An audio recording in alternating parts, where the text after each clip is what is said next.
আসসালামু আলাইকুম সুপ্রিয় শিক্ষার্থী বন্ধুরা, তোমরা সবাই কেমন আছো? আলহামদুলিল্লাহ, আমিও ভালো আছি। অনেকে আমাকে মেসেঞ্জারে অনুরোধ করেছো যাতে আমি gap filling activities without clues নিয়ে কিছু আলোচনা করি। এই ভিডিওটি সেই প্রেক্ষিতেই করা এবং এটি এই প্রসঙ্গে আমার দ্বিতীয় ভিডিও। তো আজকে আমি তোমাদের আরেকটু স্মরণ করে দিতে চাই কিভাবে গ্যাপ ফিলিং উইদাউট অ্যাক্টিভিটিস করতে হবে। আমার এই ভিডিওটি না টেনে সম্পূর্ণ দেখলে ইনশাআল্লাহ তোমরা কিছুটা ধারণা পাবে বলে আমার বিশ্বাস। গ্যাপ ফিলিং অ্যাক্টিভিটিস উইদাউট ক্লুজে 8টি পার্ট অফ স্পিচ প্রয়োজন হবে এবং এর বাইরেও অ্যাপ্রোপ্রিয়েট প্রিপোজিশন বলে ইংলিশ গ্রামারে যে অংশটি রয়েছে সেটির উপরে ভালো দক্ষতা থাকতে হবে এবং কিছু ফ্রেজ, এই ফ্রেজের বিষয়গুলো উঠে আসে, বিশেষ করে ফ্রেজ আর ভার্ব জানতে হয়। আমি বোর্ডে যে বিষয়টি লিখে রেখেছি বা যে টেক্সটটি আছে সেটি এখন আমি তোমাদের করে দেখাবো এবং প্রত্যেকটি গ্যাপে কেন ওই শব্দটি বসবে তার ব্যাখ্যা দেওয়ার চেষ্টা করবো ইনশাআল্লাহ।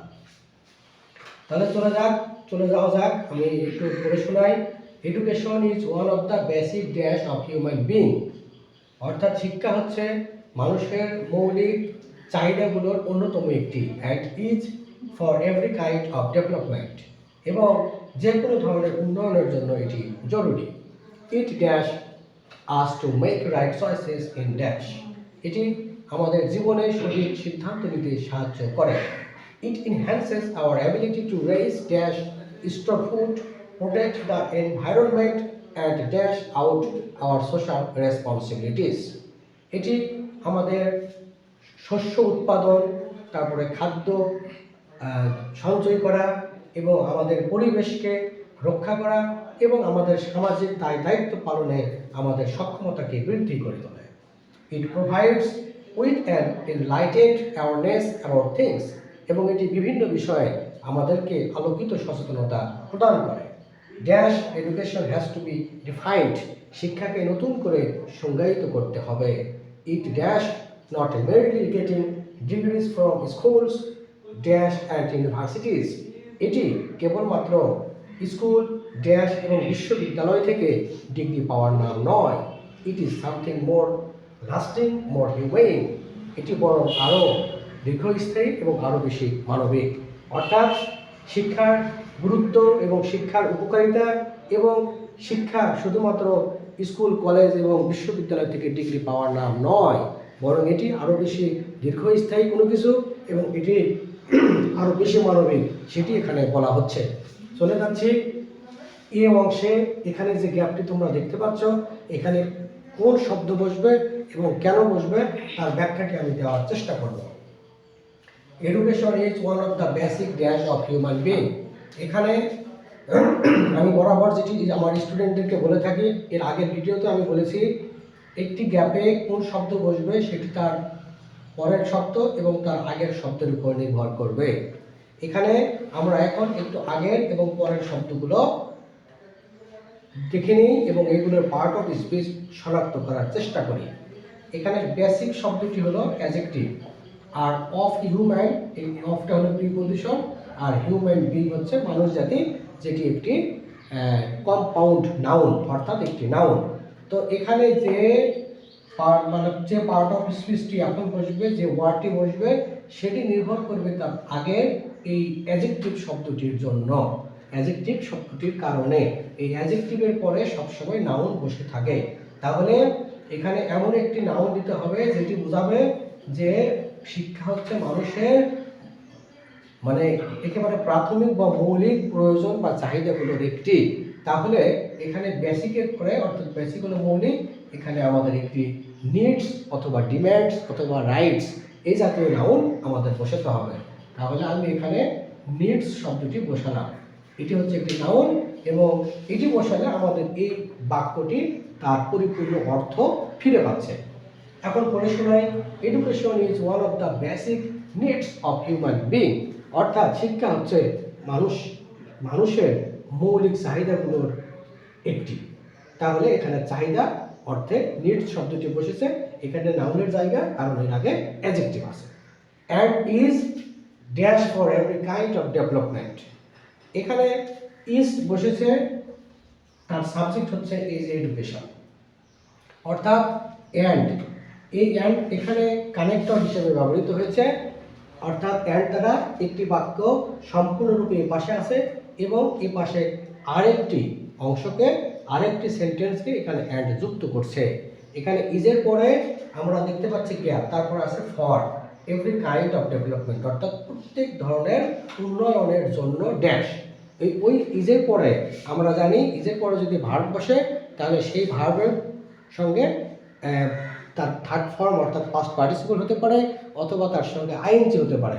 কিন্তু আমরা এটাও জানি ইজের পরে বা বি ভার্বের পরে অ্যাডজেক্টিভ বসে। এখানে অ্যাডজেক্টিভ এই কারণেই বসবে কারণ এখানে ফর প্রিপজিশনটি রয়েছে। ওখানে যে অ্যাডজেক্টিভটি আমি বসাবো সেটি হবে ইম্পর্ট্যান্ট। তোমরা তোমাদের যে মানে বোর্ড কি বলবো যে গ্রামার বইগুলো বাজার থেকে কিনে রাখো বা আনসার যেগুলো তোমরা পড়ো, সেইখানে অ্যাপ্রোপ্রিয়েট প্রিপজিশন বলে একটি চ্যাপ্টার আছে প্রিপজিশন অংশে, সেইখানে তোমরা লক্ষ্য করবে ইম্পর্ট্যান্ট শব্দটির পরে ফর প্রিপজিশনটি বসে। ইম্পর্ট্যান্ট ফর শব্দটির অর্থ হলো যে গুরুত্বপূর্ণ, সুতরাং এখানে এই কারণেই ইম্পর্ট্যান্ট বসবে যেহেতু এখানে ফর রয়েছে এবং তার আগে বি ভার্ব রয়েছে। এবার যাচ্ছি এইখানে it dash us to make right choices in dash, এটি আমাদের ড্যাশ করে, অর্থাৎ এটি আমাদের সঠিক চয়েস অথবা পছন্দগুলো তৈরি করার ক্ষেত্রে আমাদের কি করে, সাহায্য করে। সুতরাং এটি এই জায়গাটা হলো একটা ভার্বের জায়গা, আস হলো অবজেক্ট এবং বাকিগুলো হলো বাক্যের এক্সট্রা অংশ। তাহলে ইট হলো সাবজেক্ট, এই জায়গাটা ভার্বের, তাহলে একটা ভার্ব হবে হেল্প এবং এর সঙ্গে এ যুক্ত করতে হবে কারণ বাক্যটি প্রেজেন্ট ইনডিফিনিট টেন্সে আছে এবং ইট হচ্ছে এখানে সাবজেক্ট হিসেবে third person singular number. Present indefinite টেন্সে subject third person singular number হলে মূল ভার্বের সঙ্গে এস অথবা ইএস যুক্ত করতে হয়। এখানে হেল্প ভার্বের সঙ্গে ইএস যুক্ত করা যায় না, এস যুক্ত করতে হয়। এখানে এই যে ইন, ইন হচ্ছে একটি প্রিপজিশন। আমি তোমাদের আজকে বলে রাখি, তোমরাও হয়তো জানো, এই প্রিপজিশনের পরের জায়গাটি হচ্ছে নাউনের, কিন্তু প্রিপজিশনের পরে যদি ভার্ব কখনো আসে সেই ভার্বকে আইএনজি যুক্ত করে নাউনে রূপান্তরিত করতে হয়। এই প্রিপজিশনের পরে এখন আমাদের একটি নাউন বসাতে হবে, সেই নাউনটা হবে কি, সেটি হবে আমাদের একটু চিন্তার বিষয়। ইট helps us to make right choices in dash, তাহলে এখানে যদি আমি লাইভ শব্দটি দেই তাহলে দেখো তো কি হয়ে যাচ্ছে বাক্যের অর্থটি। It helps us to make right choices in life, এটি আমাদের জীবনে সঠিক পছন্দ বেছে নিতে সাহায্য করে।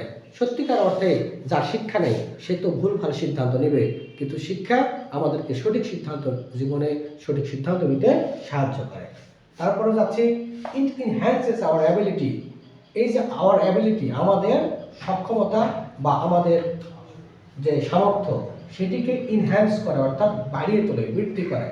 এটা হলো সাবজেক্ট ভার্ব আওয়ার অ্যাবিলিটি, এটা হলো সাবজেক্ট টু রেইজ, বাড়াতে, কি বাড়াতে, ক্রপস শস্য, ক্রপস হচ্ছে শস্য বা ফসল আমাদের বাড়াতে, অর্থাৎ একজন শিক্ষিত মানুষ যদি কৃষিকাজে নিজেকে নিযুক্ত করে তাহলে সে কি করতে পারবে, তার উৎপাদন একজন অশিক্ষিত কৃষকের থেকে বহুগুণ বাড়িয়ে তুলতে পারবে, সেটি একটি ইঙ্গিত এখানে পাচ্ছে। It enhances our ability to raise crops, আমাদেরকে এটি আমাদের দক্ষতাকে, সক্ষমতাকে, সামর্থ্যকে বাড়িয়ে তোলে শস্য উৎপাদন বাড়াতে, স্টোর ফুড খাদ্য সংরক্ষণ করতে, অ্যান্ড প্রোটেক্ট দ্য এনভায়রনমেন্ট এবং আমাদের পরিবেশকে রক্ষা করতেও আমাদের সক্ষমতাকে বাড়িয়ে তোলে, and dash our social responsibilities.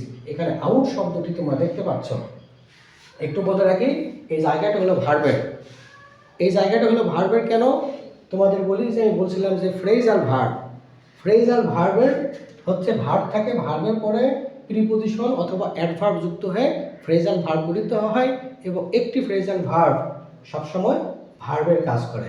তাহলে এখানে ক্যারি শব্দটি যদি আমি বসে তাহলে ক্যারি আউট, ক্যারি আউট শব্দের অর্থ হলো পালন করা।